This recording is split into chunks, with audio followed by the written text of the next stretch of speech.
محمد بن قاسم جو ہے یہ اپنی خالہ کے پاس جب آئے تو ان کے شوہر جو حجاج بن یوسف تھے وہ خود گورنر اور کمانڈر ہیں، تو انہوں نے اس کو بھانپ لیا کہ یہ ایک بہترین صلاحیتوں کا مالک ہے، تو اس نے اس کو اپنی تربیت میں رکھا اور فوجی معاملات بھی سکھائے اور کس طرح رعایا کو سنبھالا جاتا ہے یہ بھی ان کو سکھایا، تو ان کو ماہر بنا دیا بہت چھوٹی سی عمر میں۔ اور مزید فوجی دیکھیں، ایک ہوتا ہے کہ گھر میں سیکھنا، ایک ہوتی ہے تھیوری، الفاظ پڑھنا سمجھ، ایک ہوتا ہے پریکٹیکل۔ تو سکھانے کے بعد ان کو پھر حجاج نے کئی مہمات پر بھیجا، صحیح ہے، کئی ساری چھوٹی چھوٹی مہمات پر بھیجا، خراسان، خوارزم، ترک جو آج کل ترکستان ہے وہاں جہادی قافلوں میں ان کو بھیجا، اور ان کے جو امیر تھے وہ حضرت قتیبہ بن مسلم رضی اللہ تعالی عنہ تھے۔ حضرت قتیبہ بن یعنی صحابی رسول کے ماتحت رہ کر ان کو جنگیں کرنا سکھائیں، اور پھر قتیبہ بن مسلم نے ان کو اپنا نائب بنا دیا جنگوں میں کہ آپ میرے نائب ہیں، صحیح۔ 15 سال کی عمر میں فارس، آج بھی ہے کرد علاقہ، فارس میں ایران کے اوپر ہے کرد، صحیح، کردستان کہا جاتا ہے۔ کردوں اور یہ اپنا عراق والوں کی جنگ کافی عرصہ چلی، تو یہ لوگ شروع سے ہی نا، یہ فارس کے اور کرد لوگ یہ جو ہے نا، یہ بہت شرارتی لوگ ہیں، تو ان کو بھیجا کہ آپ جائیں یہاں ان کی سرکوبی کریں، صحیح، شرارت کر رہے ہیں۔ تو انہوں نے انتہائی کامیابی سے وہ جو ہے مارکہ بھی مکمل کیا۔ اس کے علاوہ جرجان ایک علاقہ ہے، جرجان، صحیح ہے، سید عبد القادر شاہ جرجانی رحمہ اللہ تعالیٰ سے، جیلانی نہیں، جرجانی، سید شریف جرجانی، بڑے بڑے علماء ہیں یہ فارس کے، علم النحو کے۔ جرجان کو فتح کیا۔ اس کے بعد ایک علاقہ آتا ہے رے، صحیح ہے، عراق ایران کی سرحدی پٹی پر ہے، وہاں جو ہے پیش قدمی کر رہے تھے، تو محمد بن قاسم نے کو جو ہے خط کے ذریعے حکم دیا گیا کہ آپ سندھ کے جانب حملہ کریں۔ جو سندھ تھا اس میں سلسلہ کیا تھا کہ وہ جو قلعہ ہے، آج بھی آپ لوگ جائیں، اللہ تعالیٰ آپ کو لے جائیں، جو وہاں پر راجہ داہر کا قلعہ ہے، وہ سمندر کے اندر سے شروع ہوتے ہیں، صحیح ہے۔ اب ایک آدمی سمندر میں ہے، ایک اوپر سے آپ پر تیر برسا رہے، تو ان سے لڑنا کافی مشکل ہوتا ہے، سمجھ آئی۔ تو پہلے بھی کئی جو ہے لوگ جا چکے تھے عربوں کے، اور یہ علاقہ چوروں کا علاقہ تھا، اور عموماً یہاں پر پھل وغیرہ نہیں ہوتے تھے، جیسے آج کل سنسان زمینیں ہیں، تو یہی پیلو وغیرہ یہ ہوتے تھے جو انتہائی بد ذائقہ تھے، صحیح۔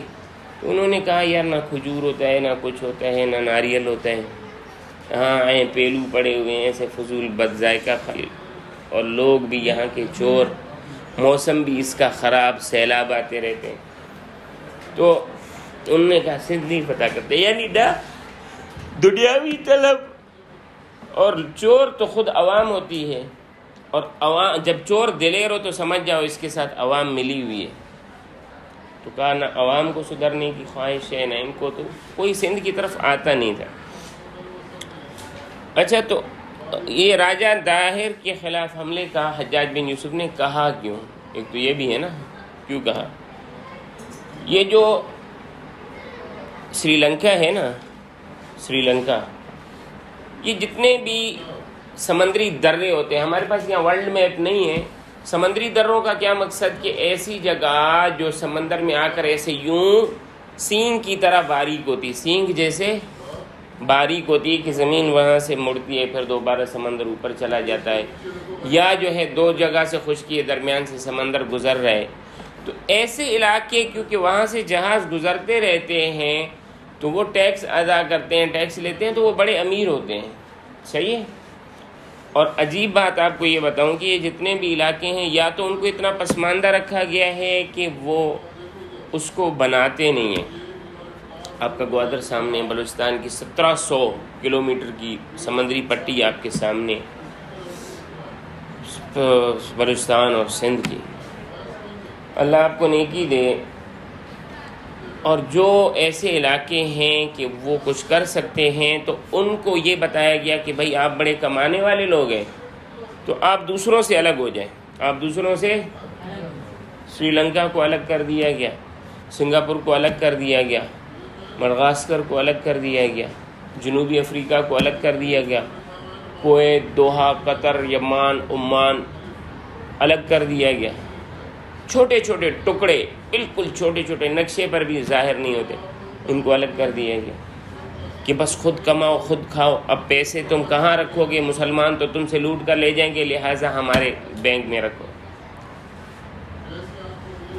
ہائے، سادگی اپنی بھی دیکھ، اوروں کی عیاری بھی دیکھ. سمجھ آتی ہے؟ تو بیٹا یہ لنکا جو ہے یہ عربوں کا تجارتی مرکز تھا نا، مالابار، لنکا. یہ تو یہ ملیشیا، انڈونیشیا ہے نا، یہ جو مسلمان ہوئے ہیں یہ صحابہ کی تجارت سے مسلمان ہوئے ہیں. صحابہ نے صرف یہاں تجارتیں کی ہیں. تو وہاں سے کچھ بحری تاجر بصرہ جا رہے تھے، دیبل کے قریب. بحری جو ڈاکو تھے نا، بحری قزاق. قزاق کسے کہتے ہیں؟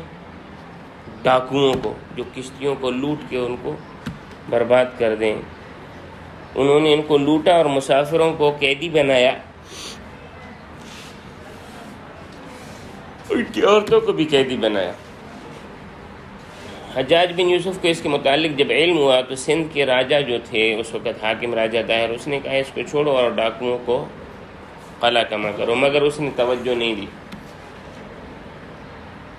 تو اس وقت کا جو سندھ تھا نا، وہ تو سندھ بڑا تھا نا، آج کل کا تو صوبہ سندھ ہے نا، اس کو وہ اس سندھ میں تو یہ ایران وغیرہ یہ داخل تھے اوپر تک. صحیح ہے نا؟ وہ اللہ معاف فرمائے، یہ ملتان وغیرہ یہ داخل تھے. صحیح ہے؟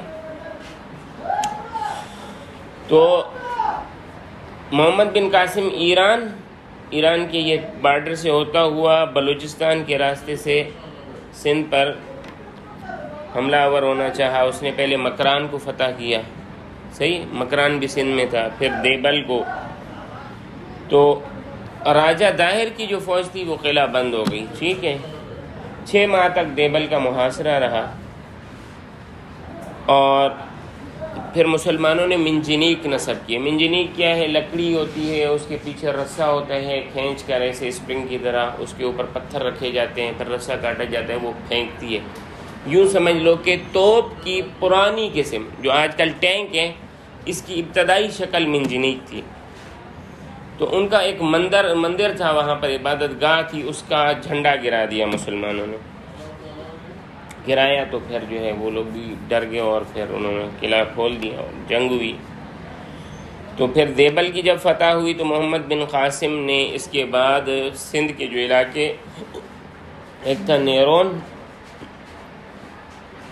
ایک تھا سیستان. صحیح، نیرون اور سیستان میں، نیرون میں یہ آپ کے رانی پور تک کا علاقہ آتا تھا. صحیح ہے. پھر یہ سیستان میں آگے وہ یوں سمجھیں کہ وہاں تک کا علاقہ، یہ جو اپنا یہ جو پور ہے نا، احمد پور، باول پور، یہ والے تمام علاقے صحیح آتے تھے.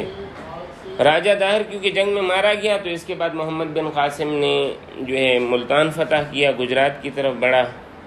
اور پھر جب گجرات کی طرف بڑھا، گجرات وہ ہندوستان والا، یہ جو گجرات جو ہے نا، یہ پھر گجرات کا علاقہ یہ تھا. اس میں یہ جو گجروں کے علاقے ہیں، اپنا گوجر خان ہے، ساہیوال ہے، یہ جو ہے نا علاقے، پھر آگے انڈیا کی طرف چلتے جاؤ تو اس کو گجرات کہا جاتا تھا. ٹھیک ہے، اس کی طرف بڑھ رہا تھا. تو ان کے جو خلیفہ ہیں سلمان بن عبد الملک، انہوں نے واپسی کا حکم دیا. واپسی کا مقصد بس ایسے ہی، بھائی ابھی یہ اس کا کمانڈر ہے، ابھی میں اپنا کمانڈر بھیجوں گا. جب اس نے یہ کیا تو فتوحات کا سلسلہ رک گیا. اس کے بعد آگے مسلمان نہیں جا سکے. ٹھیک ہے. اخلاق و کردار کے اعتبار سے محمد بن قاسم انتہائی انصاف پسند تھے، عوام کا خیال رکھنے والے تھے. سندھ میں 6 سال گزارے اور زیادہ تر وقت یہی جنگی تھا. آپ اندازہ لگائیں نا، 6 سال گزارے، یہ مکران، یہ بلوچستان کا سارا علاقہ، پھر یہ دیبل، پھر رانی پور، اور پیدل لشکر کے ساتھ چل رہے ہیں، چلتے چلتے چلتے یہ وہ ملتان پہنچ گیا، ملتان سے پھر وہ انڈیا کی طرف جا رہے، سمجھ آ رہی ہے؟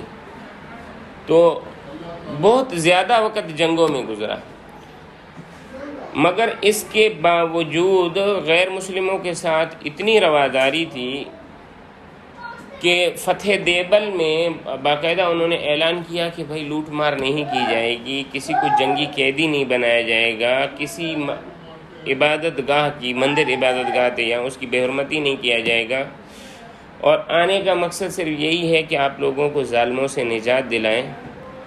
تو اس عمل کی وجہ سے محمد بن قاسم نے کیا کیا بیٹا؟ لوگوں کے دل جیت لیے۔ جب آپ کو قوت آئے نا اور آپ اپنے محتاجوں پر رحم کرو تو وہ آپ کے لیے بڑی محبت کا سبب بنتے ہیں، ٹھیک ہے؟ کئی لوگ مسلمان بھی ہوئے۔ محمد بن قاسم کی حربی اور انتظامی صلاحیات کا جو ہے نا جنگی ماہرین جو گزرے ہیں وہ بھی اعتراف کرتے ہیں کہ بھائی وہ بڑا جنگجو تھا، مگر حقیقت یہ ہے کہ ان سے بڑے جنگجو بھی آئے ہیں۔ اصل عظمت کیا تھی کہ رعایا کے ساتھ بہترین سلوک، رعایا کے ساتھ رحم دلی، انصاف پسندی، رواداری۔ انہوں نے ہندوؤں کو اس قدر متاثر کیا کہ جب یہ واپس جا رہے تھے تو ہندو رو رہے تھے اور مطالبہ کر رہے تھے کہ واپس نہ جائیں۔